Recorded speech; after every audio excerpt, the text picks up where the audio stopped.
Mengejutkan, sepanjang 2022, korupsi merugikan negara hingga 144,2 triliun rupiah. Sepakat kan kalau korupsi adalah musuh bersama? Tapi anehnya, kenapa partai yang doyan korupsi nggak sekalian aja dibubarkan? Malah ormas Islam yang suka bantu sesama dan amar ma'ruf nahi mungkar yang dibubarkan. Apa FPI dan HTI pernah korupsi? Kerugian bagi negara apa sih? Atau justru FPI dan HTI dibubarkan biar bobroknya korupsi nggak kelihatan? Seorang menteri sosial embat dana bansos di saat rakyat kesusahan. Perekonomian carut marut, rakyat banyak di PHK, si dia korupsi berjamaah. Bahkan ada seorang koruptor hilang entah kemana, bak ditelan bumi. Aman, tak terusik di tempat persembunyiannya.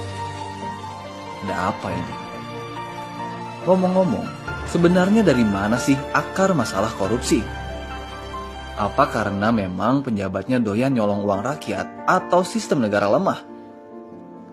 Negeri ini sudah gonta-ganti sistem demokrasi, mulai dari demokrasi parlementer, demokrasi terpimpin, demokrasi liberal, dan ujungnya demokrasi Pancasila. Negeri ini juga sudah pernah pilih presiden dari kalangan intelektual, ulama, perempuan, militer, hingga sekarang seorang pengusaha mebel. Lalu, tindak korupsi semakin sini semakin berkurang? Jelas enggak. Kita dengar apa kata Pak Menteri Polhukam, Profesor Mahfud MD. Kata dia, korupsi lahir dari banyak politisi yang dipilih lewat proses secara demokratis. Hal ini menjadi contoh bahwa demokrasi tak selalu mendukung lahirnya tata kelola yang baik. Ini artinya, pilihan atas sistem demokrasi bukanlah jalan keluar dan solusi tindak korupsi. Justru lewat demokrasi, biang masalah negeri ini, termasuk tindak korupsi. Gak percaya? Coba bayangkan, berapa banyak biaya yang diperlukan bagi calon legislatif saat kampanye? Bisa menyentuh angka ratusan bahkan miliaran rupiah. Itu anggota calon, anggota dewan. Calon presiden, apalagi? Bagaimana mereka bisa balik modal? Lewat gaji. Butuh berapa tahun kalau lewat gaji doang?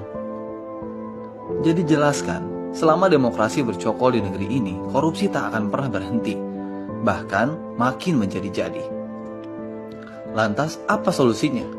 Demokrasi sudah jelas gagal total atasi korupsi. Perlu alternatif sistem hukum agar para koruptor angkat kaki. Inilah Islam, mencetak orang baik dan sistem yang baik. Islam punya khilafah sebagai negara dan khalifah sebagai pemimpin negara yang bertakwa. Para pejabat dipilih dari para umat muslim yang zuhud dan takut pada Allah Subhanahu wa Ta'ala. Bukan hanya orangnya yang baik, tapi sistemnya pun baik. Ekosistem birokrasi yang baik dan penerapan sanksi yang tegas. Bukan sebatas teori nihil aplikasi. Bahkan Rasulullah sendiri telah memberikan aksi nyata melarang para sahabatnya untuk bertindak khianat. Mari dengarkan kisah sahabat Mu'adz bin Jabal radhiyallahu an yang diutus ke Yaman, kemudian dipanggil lagi oleh baginda sesaat masih di perjalanan. Beliau bersabda, "Tahukah kamu mengapa aku mengirim orang untuk menyusul dirimu? Janganlah kamu mengambil sesuatu tanpa izinku, karena hal itu adalah ghulul, khianat. Siapa saja yang berbuat ghulul, pada hari kiamat ia akan datang membawa apa yang dia khianati itu. Karena inilah aku memanggil dirimu. Sekarang pergilah untuk melakukan tugasmu." Keteladanan ini terus berlanjut pada para khalifah selanjutnya. Khalifah Abu Bakar radhiyallahu an misal, hanya mengambil sekadarnya saja harta dari Baitul Mal untuk memenuhi kebutuhan hidupnya dan keluarganya sehari-hari.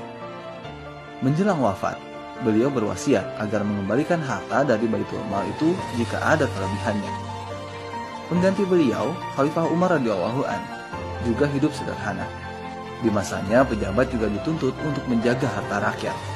Tidak boleh ada yang hilang atau tersia-sia. Khalifah Umar radhiyallahu an pernah mengejar unta zakat yang lepas, lalu ditegur oleh Imam Ali radhiyallahu an. Khalifah Umar radhiyallahu an menjawab, "Jangan engkau mencelaku, wahai Abul Hasan. Demi Tuhan yang telah mengutus Muhammad SAW dengan kenabian, andaikan ada anak domba zakat hilang di tepi sungai Yufrat, pasti Umar akan dihukum karena hal tersebut pada hari kiamat." Tiada kehormatan bagi seorang penguasa yang menghilangkan hak kaum muslim. Keren kan Islam? Yuk suarakan Islam untuk atasi problematika negeri ini. Terapkan syariah, tegakkan khilafah. Allahu Akbar.